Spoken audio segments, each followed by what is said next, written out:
Being a beginner in Grand Theft Auto Online in 2024 is honestly the best state ever for earning money. With the amount of businesses and ways that you can expand your criminal enterprise is honestly amazing. And while it is tricky, I can tell you for a fact that there are many ways that you can earn millions of dollars. In today's video, I'm going to be breaking into my favorite money-making methods. These are all going to be fantastic, and if you combine them together, you can easily be earning upwards of $700,000 to $800,000 every hour in GTA. In fact, we have all the things you're going to get, and really what are incorporated with earning this level of money. We have a motorcycle clubhouse, we have an acid lab, an Ocelot virtue, which comes with the acid lab, and the Cluckin Bell farm raid. I'm going to be breaking into this method, how it works, and to showcase how easily you can be earning in the big bucks. We're going to start off this method by talking about the acid lab. Now, the acid lab is pretty easy to get your hands on. To start the first dose missions, you're going to want to make your way to this location right in front of me. This is the abandoned gas station. Doing this, you are going to be met with a cutscene with Ron, and then you are able to start the missions. There are 5 first dose missions in total, and after completing these 5 missions, you will have already unlocked the acid lab, which is really cool. Now, completing these missions, they're definitely challenging for a new player.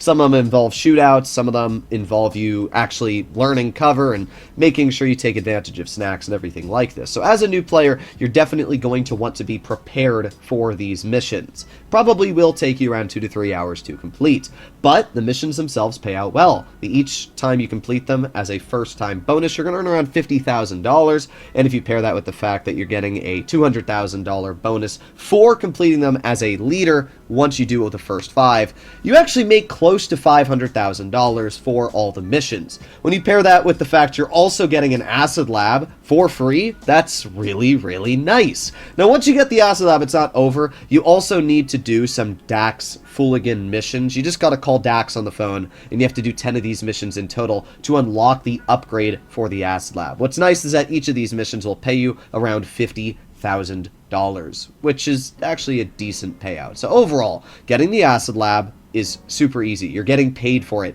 and the upgrade pays for itself because of the fact you're getting money for doing these missions and the Fooligans missions themselves. So definitely get your hands on the acid lab.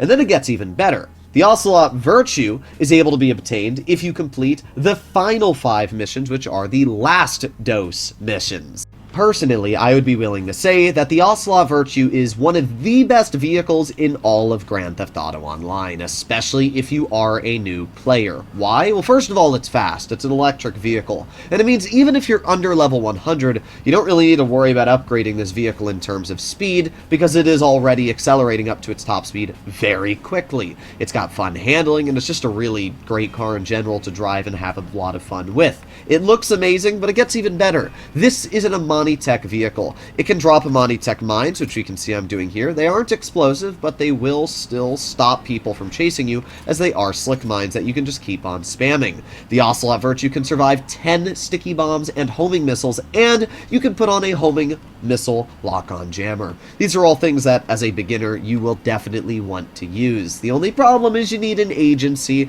and you need to own the agency workshop to get Amani Tech upgrades. So for now, if you're a new player and you don't own the agency, which is understandable, you're only going to be able to get the Ocelot virtue, but it is still a very fast, fun supercar that costs over $2 million. So because of that, you should definitely get your hands on this vehicle, especially because, again, you're getting paid around $500,000 to do the last dose missions. So again, it's just a win-win. The acid lab itself is a fantastic business for multiple reasons. First of all, every 24 hours, you are able to boost acid lab production. All you need to do is walk over to the little beakers here, and it's going to take like 20 seconds. Your character's going to mess around with the tinctures, and then boom, your production speed is doubled for 1 in-game hour, which is 48 minutes. It's really nice, and if you're only playing GTA for a couple hours, it's a really good way to earn some extra money. And what's also really nice about the Acid Lab is that it's a passive business. This is the major reason why I recommend that beginners get this property. Well, it's not really a property, but vehicle, I guess, is because you definitely want some sort of passive income while you're playing GTA. You're going to be doing a lot of missions, a lot of things to level up, and that takes time. So it's really important to have some sort of passive money in the background while you're doing these little missions. And the best thing about the Acid Lab is you can actually call Mutt on the phone like I'm doing right now to resupply it. So as you saw, my resupplies weren't full, so I'm calling Mutt. I purchased supplies, and there you go, $60,000 is subtracted, and those supplies will be on their way. That is obviously really nice, and it means that you don't actually even have to physically enter your Acid Lab to resupply. All you need to do is every now and then do a sale mission, and then call Mutt on the phone and keep resupplying. Because of that, the Acid Lab is easily one of the best passive businesses in the game. Now that we have our passive way of making money, we also want an aggressive approach to making as much money as fast as possible. And that brings us over to Vincent doing the Cluckin Bell farm raid. It does not matter if you're a level 1 or you're a level 100, the Cluckin Bell farm raid is honestly a pretty solid way of making money. We can see it involves 6 missions in total. We have slush fund, breaking and entering, concealed weapons, hit and run, disorganized crime, and scene of the crime. These missions in total are pretty easy to do. It took me around an hour the first time I did it, and even if you don't have great weapons, you're a new player, you only have maybe a basic SMG or something, I'd still say you can complete this within about an hour and 20 minutes on maybe your first try. And then once you get the hang of it, it's super easy, especially because you can do the finale stealthed. So yeah, it's actually pretty easy to do the entire thing. You're going to earn $500,000 doing the Cluckin Bell farm raid, and it should take you around 40 minutes start to finish to do. You don't need any businesses to start up this mission. All you need to do is the setups, and that's it. You're getting $500,000. However, there is one problem with the Cluckin Bell farm raid, and that is after completion, you have to wait 1 hour before starting it up again. Obviously, while that hour is going on, you want some sort of other way of making money. And while the Acid Lab is a great passive income source, let's be honest, you're only earning around $60,000, $70,000 an hour at the Acid Lab. That's not a lot, and definitely not a lot if you want to be earning the big bucks. So, the final method we talk about is one I've probably talked about at least 10 times on the channel at this point, which is your motorcycle club missions. These are an absolutely fantastic way for any beginner to make money. Let's say that you don't own the Criminal Enterprise Starter Pack, which I'm pretty sure every copy of PC comes with. But let's say you're playing on console and for some reason you don't have the Criminal Enterprise Starter Pack. Well, that's no big deal, because getting your hands on a motorcycle clubhouse is very easy. For example, the one that I'm at, which is the Great Chaparral one, is like, I think $150,000 or $200,000 to purchase. It is incredibly inexpensive, and you can earn that within just like an hour of playing the game. And the reason you want to get your hands on the Motorcycle Clubhouse is these missions on the job wall over here. Well, the first thing, which is great, is that you're able to set your spawn location here. So as we can see, I'm just going to change my spawn location, scrolling, until I find my Motorcycle Clubhouse. Keep on going, and there you go, Great Chaparral Clubhouse. So you'll notice on the job board we got 3 jobs: jailbreak, hit the roof, and torched. We don't want any of these jobs. So that's why I've set my spawn location to the Motorcycle Clubhouse, because what I'm going to do is simply press invite only lobby and go into a new session. This is going to take me about 20 seconds to swoop down, and it's going to spawn me inside of my Motorcycle Clubhouse. And then all we're going to do is get out of our really rinky, crappy bed, and we're going to make our way back over to the job board. And we're going to see what new jobs are available for us. You're just going to keep doing this until Life and Death Bike shows up. It should only take you about 1 or 2 attempts of doing this, but as we can see, we don't have Life and Death Bikes, so I'm going to do it one more time. And there we have it. Life and Death Bikes is on our job board. So all you want to do is register as a Motorcycle Club president and start up Life and Death Bikes. Ideally, you want to have like a body 801, which is an absolutely fantastic motorcycle, but because I have my oppressor in here, I'm going to use that, as it's obviously quite a bit faster. But the body is an absolutely amazing vehicle to use, as it's fast, and it's only about $15,000 to purchase or something like that. Very cheap.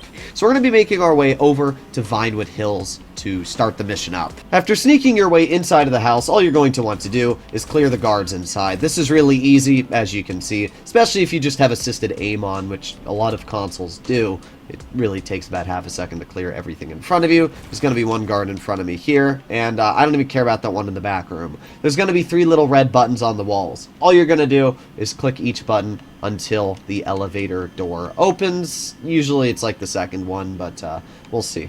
That door there should hopefully open after this one, and there you go. Pretty easy stuff. It is random each time, so It's a little unfortunate that you're probably gonna alert guards or get tased randomly, but it's not that big of a deal. Once making your way inside the basement, you're just gonna shoot the guy in the face a couple times until he dies, and you're gonna kill all 3 of these people, steal the death bike, and congratulations, you've basically completed the mission. After getting the death bike, you're gonna drive whatever miles the location is. So I got the furthest one, which is 3.7 miles away. After making your way to the destination, the game wants you to use the death bike to blow everything up, and to be fair, it's a pretty effective tool, we can see. But half the time I usually just pull out explosives and do it myself, but I'm actually interested to see how fast we can do this with the death bike. Honestly, it's not too bad. We basically killed everything around us, and then we got one person left who's right here, and dead. There you go. So that took me about 4 or 5 minutes to do in total, and the only reason it even took that long was because of the fact that we had to drive 3 miles to the location. But now Malik's going to ask us if we want to keep the death bike, or if we want to drop it off at the garage that we have inside of our motorcycle clubhouse.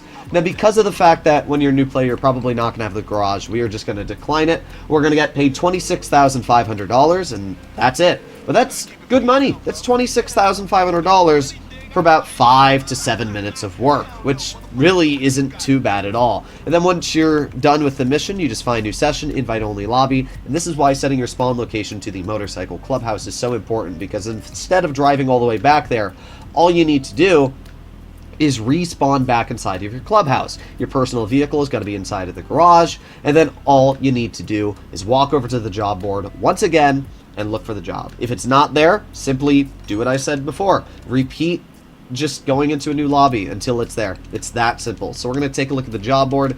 Is it there? And no, Life and Death Bikes isn't there. So all I do is go to new online lobby and do it over and over until it pops up. It's very easy to make money doing these contracts, and they're great. I mean, $26,000. Let me pull out my calculator really quick. Let's see. So it takes you about 7 minutes. So let's do 60 divided by 7. Multiply that by $26,500, and you can earn around $227,000 an hour doing this. Sure, it's not nearly as effective as obviously the Cluckin Bell farm raid, but the fact that you can earn $200,000 an hour paired with your acid lab is actually pretty solid for a brand new player. And you only need to do this paired with the Cluckin Bell farm raid for maybe about 3 to 4 hours of grinding before you can already get your hands on a property like the Kosatka, and then you just pair the Cluckin Bell farm raid with the Kosatka cooldown, and boom, you're making millions. So hopefully you enjoyed today's video. If you'd like to see more like it, please consider smashing that subscribe button down below, and I'll see you in the next one. Bye-bye!